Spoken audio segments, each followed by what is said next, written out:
Marcus Chen wiped the grease from his hands and looked up at the massive ship that had just crashed into the lower docks of Calith Orbital Station. And he knew immediately that something was very wrong. He had been working as a mechanic on this station for almost 5 years now, fixing old ships that nobody else wanted to touch. And he had seen plenty of emergency landings before, but nothing like this. The ship was a Drethry Royal Cruiser, and its hull was covered in burn marks from plasma weapons, and smoke was pouring from at least 3 different sections of the vessel. Marcus felt his heart begin to beat faster because the Drethry were not ordinary aliens, and everyone in the galaxy knew this simple truth. They were ancient beings who had ruled the stars for thousands of years before humans even learned to make fire. And they stood 12 feet tall with scales that shimmered like precious gems. And they had wings folded against their backs and eyes that glowed like liquid gold. Humans had only been part of the galactic community for 30 years, and in that time, Marcus had learned one very important lesson about his place in the universe. Humans were nothing special to the other species, and they were tolerated but never respected. And they were given the worst jobs and the lowest positions. And they were looked through as if they did not even exist. Marcus had accepted this reality a long time ago, and he simply kept his head down and did his work and sent money back to his sister on Earth. And he tried not to cause any trouble for anyone. But now the royal guards were pouring out of the damaged cruiser, and they were shouting in their ancient language. And their golden eyes were wide with something that Marcus had never expected to see on a Drethry face. They were afraid. The guards carried a figure wrapped in shimmering silver cloth, and as they rushed past the crowd of workers and traders who had gathered to watch, Marcus caught a glimpse of what they were carrying. It was a Drethry female, and even from a distance, Marcus could see that she was dying. Her scales had lost their beautiful shine and had turned dull and gray, and there were black veins crawling across her throat and face like horrible dark rivers, and her breathing was shallow and weak. Someone in the crowd whispered a name that made everyone gasp and step backward in horror. That is Lady Cithara, the youngest daughter of Empress Calither herself. Marcus felt a chill run down his spine because he had heard stories about the Empress, and she had ruled the Drethry Empire for 3,000 years. And her power was beyond anything a human could imagine. And now her daughter was dying right here on this station. The station medical staff came running, but when they got close to the procession, they suddenly stopped and refused to go any further. Void rot, one of the doctors shouted, and the word spread through the crowd like wildfire. Marcus did not know exactly what void rot was, but he could tell from the reactions around him that it was something terrible. And the fear on every face told him that there was no cure for whatever was killing the princess. The medical staff began to back away, and some of them were actually running now, and the station security officers started pushing everyone toward the exits. "Evacuate the dock," a security officer screamed through his communicator, and suddenly everyone was moving at once. Marcus tried to move with the crowd, but there were too many people pushing in too many directions, and his foot caught on a fuel line that was stretched across the floor. He fell forward with his arms reaching out to catch himself, and time seemed to slow down as he realized where he was falling. The royal guards had set Lady Cithara down on a medical platform, and they were trying to figure out what to do, and they did not see the human mechanic stumbling toward them. Marcus crashed into the platform, and his bare hand, still warm from the welding torch he had been using just minutes ago, landed directly on Lady Cithara's exposed wrist. The guards spun around and drew their weapons immediately, and Marcus found himself staring at energy blades that could cut through steel like butter. He closed his eyes and waited for death because he had just touched a member of the royal family, and he was certain that his life was about to end. But then something happened that changed everything. Lady Cithara gasped, and it was not a gasp of pain but a gasp of surprise, and her golden eyes flew open wide. Marcus tried to pull his hand away, but he could not move because something was happening where his skin touched hers. The black veins that had been spreading across her body were stopping, and then they were moving backward, and the horrible dark lines were retreating as if something was burning them away. The guards froze with their weapons raised, and they stared at the impossible sight before them with their mouths hanging open. Marcus looked down at his hand on the princess's wrist, and he could see color returning to her scales, and the dull gray was being replaced by beautiful shimmering purple and blue. "Do not let go," Lady Sithara whispered, and her voice was weak and broken, but filled with desperate hope. And her clawed hand grabbed Marcus's wrist with surprising strength. The black veins continued to retreat, racing back toward a wound on her shoulder, as if they were being chased by something they feared. The cracks in her scales began to seal themselves, and her breathing grew stronger with each passing second. A commotion erupted behind the guards, and a massive Drethri male pushed through the crowd with such force that everyone in his path was thrown aside. Marcus recognized him from news broadcasts as High Commander Valeth, Lady Sithara's eldest brother, and this ancient warrior who had fought in 12 wars stood frozen in disbelief. Then the crowd parted one more time, and a presence entered the dock that made every single person drop to their knees. Empress Kelither herself had emerged from the cruiser. She was the most magnificent being Marcus had ever seen, and her scales glowed with inner light, and her eyes held the wisdom of 3,000 years. Everyone knelt before her, but Marcus could not move because Sithara was still holding his arm, and the healing was still happening. The Empress walked slowly toward them, and she watched in silence as the last of the black veins disappeared, and her daughter drew a full and healthy breath. Then she turned her ancient gaze upon Marcus, and she asked a question that would echo through the galaxy for years to come. "What are you?" Marcus, terrified beyond all rational thought, could only speak the truth. "I am just a mechanic, Your Majesty." The silence that followed was the loudest thing Marcus had ever experienced in his entire life. Nobody moved and nobody spoke, and even the alarms that had been blaring throughout the dock seemed to fade into the background as every eye in the room focused on the impossible scene before them. Lady Sithara was alive, and the color had returned to her scales, and she was breathing deeply and steadily as if she had simply woken from a peaceful sleep. But Marcus knew that what had happened was anything but ordinary, and the look in the Empress's ancient eyes told him that his life would never be the same again. "Bring him to the ship," the Empress commanded, and her voice was calm but carried absolute authority, and the guards immediately moved to obey.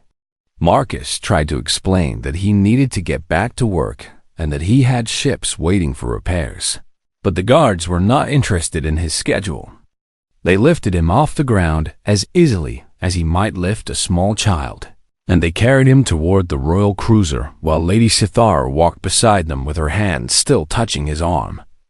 "I'm sorry," she whispered to him, and her voice was growing stronger with each passing moment.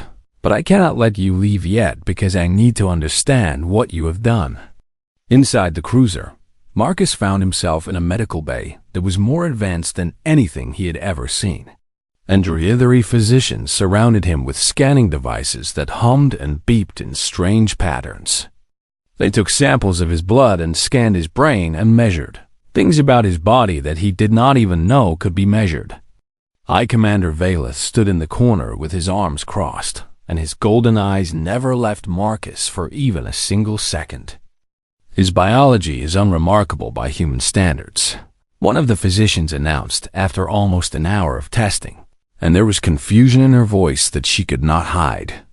"Then, how do you explain what we all witnessed?" Valeth demanded, and his voice was deep and powerful like thunder rolling across distant mountains. The physician shook her head and looked at her readings again. "His body temperature runs hotter than most species in the galaxy, and his cells regenerate at a rate that is unusual but not extraordinary.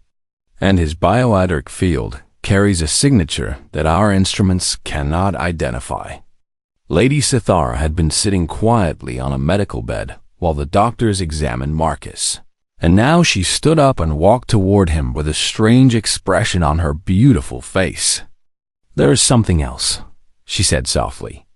And everyone in the room turned to listen, because when he touched me, I felt something flowing into my body like warm water filling an empty vessel. And it pushed the poison out as if the darkness simply could not exist in the presence of his light. The room went completely silent again, and Marcus saw the physicians exchange looks that he did not understand. "That is impossible," Valeth growled, but there was uncertainty in his voice now. "No," the Empress said as she entered the medical bay, and her presence filled the room like the sun breaking through storm clouds.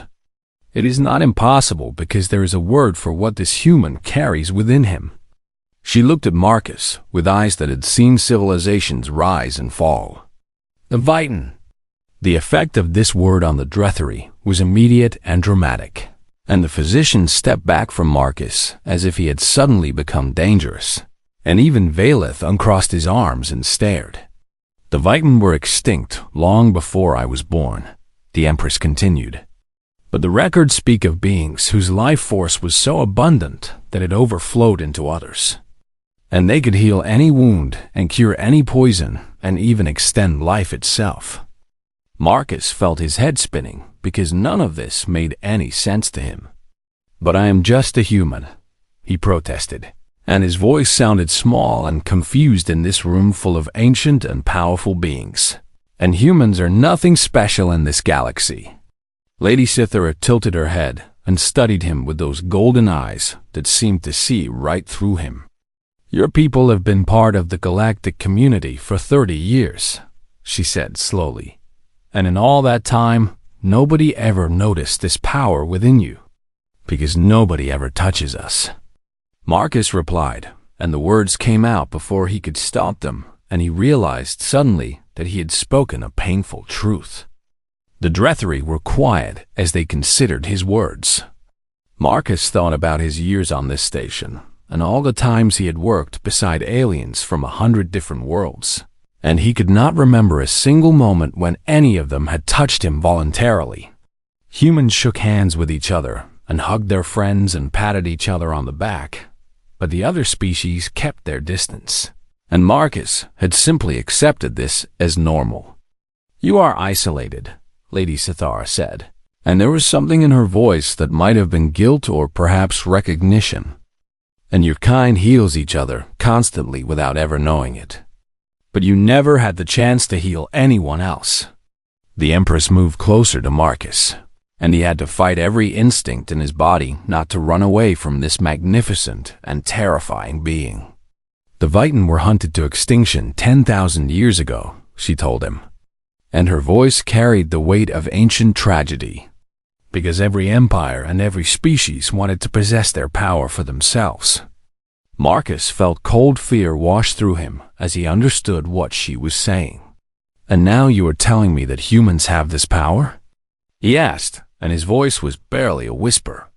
"Perhaps not all humans carry it equally," one of the physicians suggested, "because our scans show that this one has unusually high readings.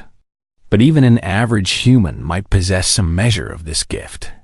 The Empress nodded slowly and then made a decision that would change the course of galactic history.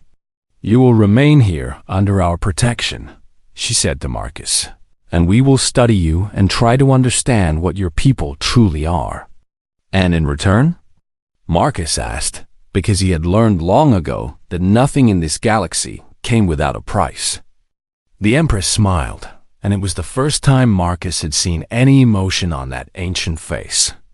"In return, humanity's place in this galaxy will be reconsidered, because a species that carries the gift of life within their very touch is not something to be overlooked or ignored." Marcus thought about his sister back on Earth and all the other humans scattered across the galaxy, working in the lowest positions and living in the worst conditions. Could this strange accident really change things for all of them? Lady Sithara reached out and took his hand again, and he felt that same warmth flowing between them. "You saved my life today," she said softly, "and I do not yet understand how or why, but I intend to find out." Marcus looked into her golden eyes and realized that whether he liked it or not, his life as an invisible mechanic was over. 3 days had passed since Marcus accidentally healed Lady Sithara, and in that short time, the entire galaxy had learned about what happened on Galactic Orbital Station. Marcus sat in his new quarters aboard the royal cruiser and stared out the window at the stars, and he thought about how quickly everything had changed. These rooms were bigger than his entire apartment back on the station, and the bed was softer than anything he had ever slept on. And there was food delivered to him 3 times a day that tasted better than his wildest dreams. But he could not leave. The Drethry guards were polite and respectful, and they called him honored guest whenever they spoke to him, but he knew the truth. He was a prisoner, even if his cage was made of silk and gold. The door chimed softly, and Marcus called out for whoever it was to enter, and Lady Sithara walked into the room with her scales shimmering in the soft light. She had visited him every day since the healing, and each time she came, she asked him questions about humans and their strange habits and their peculiar way of living. "The Galactic Council has demanded answers," she told him as she sat down in a chair across from him. "And every species from here to the edge of known space is talking about you." Marcus groaned and put his head in his hands, because this was exactly what he had been afraid of. "I never wanted any of this," he said quietly, "and I just wanted to fix ships and live a simple life." Sithara studied him with those golden eyes that seemed to see everything. "But your life was not truly simple, was it?" she asked, and there was genuine curiosity in her voice. "Because you worked in the lowest docks doing the hardest jobs, and no one ever thanked you or respected you." Marcus looked up at her and felt a flash of something that might have been anger. "That is how it is for all humans out here," he replied, "and we take what we can get because we are the newcomers, and we have no power and no ancient empire to protect us." Sithara was quiet for a long moment, and when she spoke again, her voice was softer than before. "I never thought about what it must be like for your kind," she admitted, "because the Drethry have been strong for so long that we forget what it means to be weak." Before Marcus could respond, the door opened again, and High Commander Valeth entered with a scowl on his face. "The Veth Collective has accused us of deception," he announced, and his deep voice rumbled through the room like distant thunder. "And they claim that we created this story about human healers to gain political advantage." Sithara stood up quickly, and her wings spread slightly in what Marcus had learned was a sign of anger among her people. "That is absurd," she exclaimed, "because I was dying and everyone saw it, and this human saved my life." "I know this," Valeth replied, and his golden eyes moved to Marcus with an expression that was hard to read. "But the galaxy does not trust easily, and many species are afraid of what this discovery might mean." Marcus understood their fear better than they might have expected.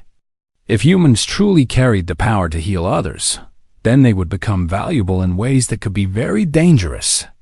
"Some will want to study us," Marcus said slowly, thinking out loud, "and some will want to use us, and some might decide that it is safer to destroy us before we become a threat." Valeth looked at him with something that might have been respect. "You understand politics better than I expected for a mechanic," the High Commander admitted. "I understand survival," Marcus corrected him, "because that is what humans have been doing since we first looked up at the stars and wondered what was out there." The next day, Marcus was summoned to the throne room of the royal cruiser, and he walked through corridors lined with the preserved scales of ancient Drethry rulers. Empress Kelither sat upon a throne that had been carved from a single massive crystal, and she watched him approach with those ancient eyes that held secrets older than human civilization. "I have made a decision," she announced, and her voice echoed through the vast chamber. "And I am offering you a choice." Marcus stopped at the foot of the throne and waited. "You may stay under Dreadery protection," the Empress continued, "and allow our scientists to study you, and in return, your people will receive benefits that they have never known."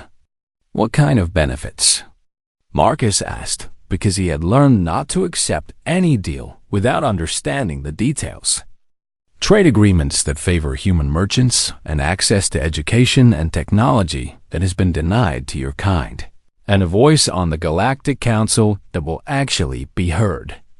Marcus felt his heart beating faster because these were things that humanity had wanted for 30 years. "And if I refuse?" The Empress tilted her head slightly, and her expression did not change. "Then you are free to leave, and we will not stop you. But I cannot guarantee your safety once other species learn what you are capable of." It was not much of a choice, and Marcus knew it. He thought about his sister back on Earth, and all the young humans who dreamed of exploring the stars, but were told they were not good enough. He thought about the mechanics and workers and servants who had been invisible for so long. And he made his decision. "I will stay," he said, "but I have conditions." The Empress raised an eyebrow, and somewhere behind Marcus, Valith made a sound of surprise. "You dare to make demands of the Empress?" Someone whispered. But Calathur simply smiled that strange ancient smile. "Speak your conditions, human." "I will not be treated like a specimen in a laboratory," Marcus declared. And his voice was stronger than he expected. "And any research must be done with human scientists working alongside your own. And the results must be shared with humanity." The Empress considered his words for a long moment. "These terms are acceptable," she finally said, "and you have shown more courage than many who have stood before this throne." Lady Sithara appeared beside Marcus, and she was smiling. "I told you he was interesting," she said to her mother, and the Empress actually laughed. It was a sound that Marcus suspected very few beings in the galaxy had ever heard. The attack came in the middle of the night when Marcus was finally starting to feel safe. He had been aboard the royal cruiser for almost 2 weeks, and the Dreathery scientists had been studying him with growing excitement, and Lady Sithara had become something he never expected. She had become his friend. But now alarms were screaming through the corridors, and red lights were flashing everywhere, and Marcus could hear the sounds of energy weapons being fired somewhere in the distance. He jumped out of bed and grabbed the closest thing he could find that might work as a weapon, which happened to be a heavy metal tool that the scientists had left in his room.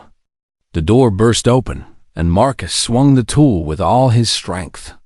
But it was only Sithara, and she ducked under his wild swing with the speed and grace of a born warrior. "We must move now," she shouted, and she grabbed his arm and pulled him into the corridor. "What is happening?" Marcus demanded as they ran through the ship. "The Veth Collective sent a strike team," Sithara explained, and her voice was tight with anger. "And they want to take you so they can study you themselves." Marcus felt cold fear grip his heart because he had heard stories about Veth experiments, and they did not care about the comfort or survival of their test subjects. Dreathery guards joined them as they ran, and Marcus could see that some of them were wounded, and the blood that dripped from their injuries was silver instead of red. They reached a junction in the corridor, and suddenly the lights went out. In the darkness, Marcus heard the hiss of Veth attackers moving toward them, and their bodies made clicking sounds as they scuttled across the walls and ceiling. The Veth were insectoid creatures with hard shells and multiple limbs, and they were excellent at moving through tight spaces and attacking from unexpected angles. Energy blasts lit up the darkness as the Dreathery guards opened fire, and Marcus saw flashes of movement all around them. One of the Veth came at him directly, and its mandibles clicked with anticipation as it reached for him with 4 clawed arms. Marcus did not think about what he was doing. and he simply reacted with instincts that came from years of working in dangerous conditions. He swung the heavy tool and felt it connect with the Veth's head, and the creature staggered back with a screech of pain. Before it could recover, Marcus hit it again, and then again, and finally, the Veth collapsed at his feet. Sithara appeared beside him and stared at the fallen attacker with surprise in her golden eyes. "You fight?" she asked, and there was new respect in her voice. "I spent 10 years on a mining colony before I became a mechanic," Marcus replied as he caught his breath. "And you learn to defend yourself, or you do not survive." The battle continued for what felt like hours, but was probably only minutes. And when it was finally over, the corridors were filled with the bodies of fallen Veth attackers. The Dretheri had won, but the cost had been high, and several guards had been seriously injured. Marcus moved among the wounded without thinking about what he was doing, and he placed his hands on their injuries, and he felt that warm energy flowing out of him just like it had when he healed Sithara. The Dretheri watched in amazement as their wounds closed and their pain faded, and they looked at Marcus with expressions that he had never seen directed at a human before.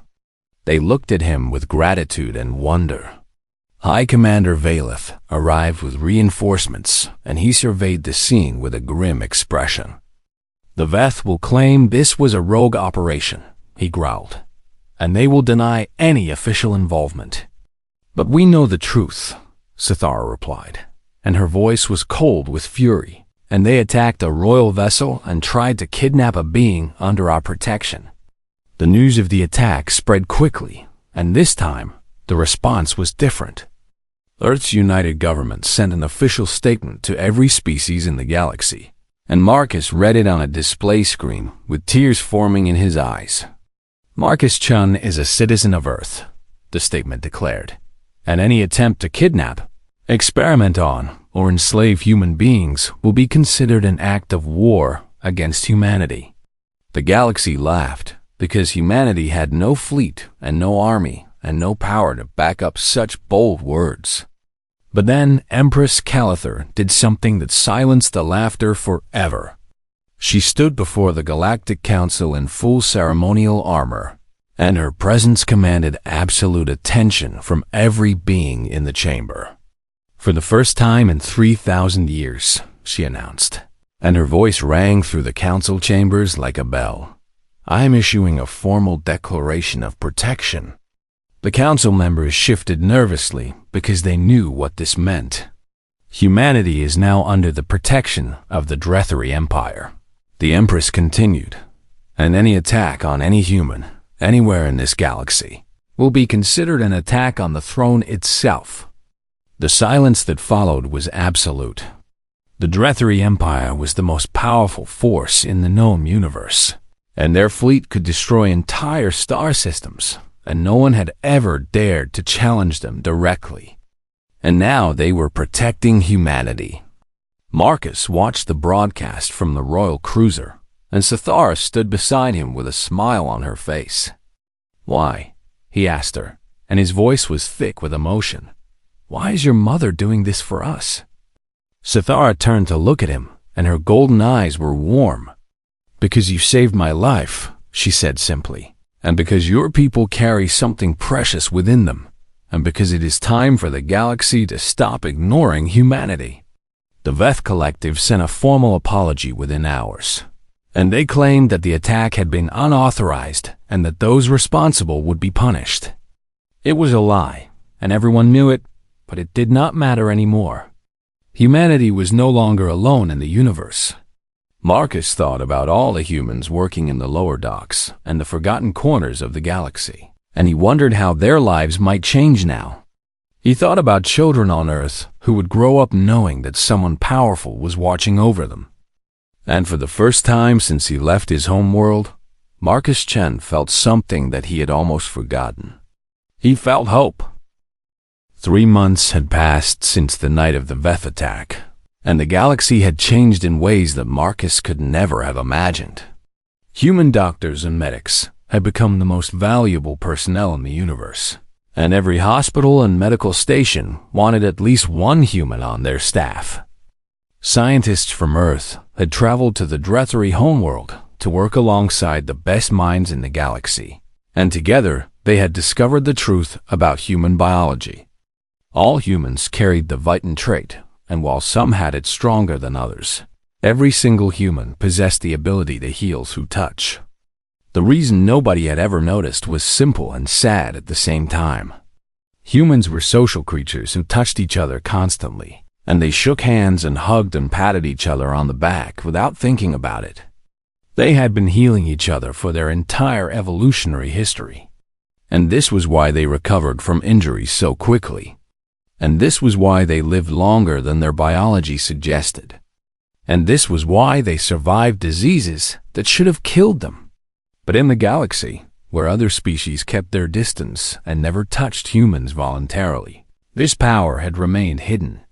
Lady Shithara had been right when she said that humans were isolated. Now everything was different, and humans were no longer invisible. Marcus stood before the Galactic Council as the official representative of Earth's united government, and he looked out at the thousands of alien faces watching him. And he remembered the scared mechanic who had fallen into a royal procession by accident. That felt like a lifetime ago. Humanity does not want to be worshipped, he said, and his voice was steady and clear. And we do not want to be exploited, and we certainly do not want to be hunted. The council members listened in silence, which was itself remarkable because usually they argued over every word. We want what we have always wanted, Marcus continued, and that is simply a fair chance to prove ourselves. He paused and looked around the chamber, meeting as many eyes as he could. And if you are smart, you will realize that a species whose very touch brings healing might be exactly the kind of ally worth having. The vote that followed was not unanimous, but it was overwhelming. Humanity was officially elevated to full membership in the Galactic Council, with all the rights and privileges that came with that status. Human children would now have access to the best education in the galaxy, and human scientists would work in the most advanced laboratories, and human traders would be able to compete fairly in the galactic marketplace. It was everything that humanity had dreamed of since they first reached the stars. After the vote, Marcus was surrounded by ambassadors and officials who wanted to shake his hand and congratulate him. And he smiled and nodded and said all the right things. But inside, he felt tired. He had been offered a dozen prestigious positions in the past 3 months, and everyone wanted him to be their symbol of the new human Drethry alliance. He had been offered wealth and titles and power beyond anything he could have imagined, and he had turned it all down. The ceremony finally ended, and Marcus slipped away from the crowds and found a quiet balcony overlooking the vast city that surrounded the council building. He was not surprised when Lady Sithara found him there. She had a talent for appearing exactly when he needed a friend. "You could have been anything," she said as she stood beside him. "And you could have been a lord or an ambassador or a symbol that would be remembered for 1,000 years."